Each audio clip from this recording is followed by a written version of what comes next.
దారుణాతి దారుణం, మానవత్వానికి మచ్చ.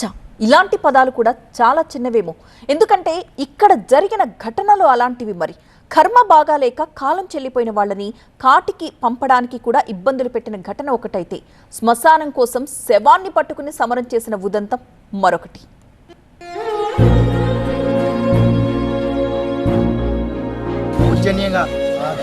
కూడా కింద పడేసి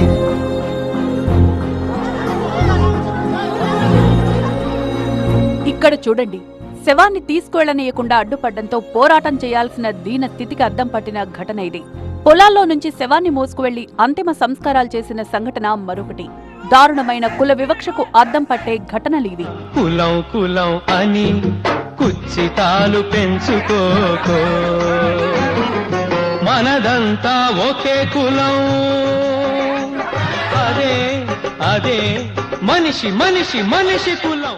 అంబేద్కర్ కోనసీమ జిల్లా పి గన్నవరం మండలం కందాలపల్లికి చెందిన కాటు శ్రీనివాస్ ఈ నెల 16న చనిపోయారు. మృతదేహానికి అంతిమ సంస్కారాలు పూర్తి చేసేందుకు అంబేద్కర్ నగర్ నుంచి ప్రధాన రహదారి మీదుగా డెడ్ బాడీ తీసుకువెళ్తుంటే మరో సామాజిక వర్గం వాళ్లు అడ్డుకున్నారు.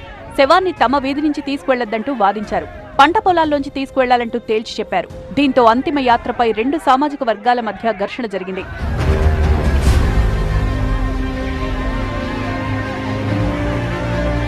కొన్నాళ్ల క్రితం కూడా అక్కడ ఇలాంటి ఘటనే జరిగింది. చేసేదేం లేక పంట పొలాల్లోంచే శవాన్ని మోసుకుంటూ వెళ్లి అంత్యక్రియలు చేశారప్పుడు.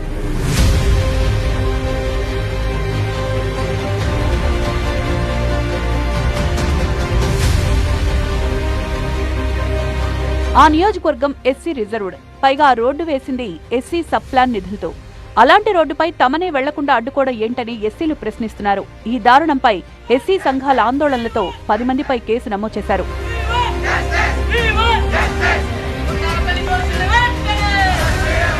మరోవైపు మాజీ ఎంపీ హర్షకుమార్ ఆ గ్రామంలో పర్యటించారు. బాధ్యులపై చర్యలు తీసుకోకపోతే ఉద్యమిస్తామని హెచ్చరించారు. బతికున్న వాళ్ళకి వివక్ష, అంటరానితనం, అస్పృశ్యత. చచ్చిపోయినాడు కూడానా అంటే అసలు వీళ్ళు మనుషులా కాదా అన్నది మనం ఆలోచించాలి. ఒక బాడీని, చనిపోయినోడు బాడీని ఎవరి నిధులతో రోడ్లు వేశారు? ఎస్సీ సబ్ ప్లాన్ నిధులతో రోడ్లు వేశారు. ఆ రోడ్డు మీద ఎస్సీ శవాన్ని తీసుకెళ్ళడానికి వీల్లేదంట. ఎక్కడున్నాం మనం? ఇక మార్కాపురం జిల్లా కనిగిరి సమీపంలో కూడా అంత్యక్రియల కోసం అంతులేని పోరాటం చేయాల్సొచ్చింది. బోయిపాలెం గ్రామంలో 2 రోజుల క్రితం అంజమ్మ అనే మహిళ మృతి చెందింది. అంత్యక్రియలు నిర్వహించేందుకు శ్మశానానికి తీసుకువెళ్తుండగా పోలీసులు అడ్డుకున్నారు.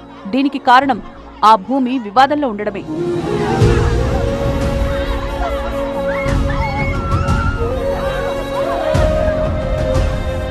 ఈ స్థలం ఎన్నో ఏళ్లుగా శ్మశానంగానే ఉందని స్థానికులు చెబుతున్నారు. కానీ ఆ భూమి తమదంటూ ఇటీవలే కొందరు వాదించారు. దీంతో ఆ స్థలం వివాదంలో చిక్కుకుంది.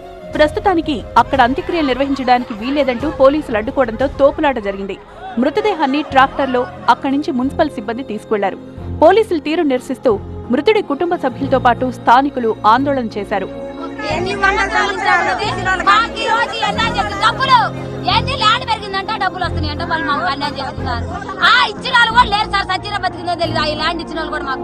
మనిషికి ఆస్తులు, బంధాలు శాశ్వతం కాదంటారు. బొందలగడ్డే శాశ్వత నివాసమని కూడా అంటారు. అలాంటి శ్మశానంలోనే మనిషికి జాగా లేకుండా చేస్తే ఇంకేం చెయ్యాలి?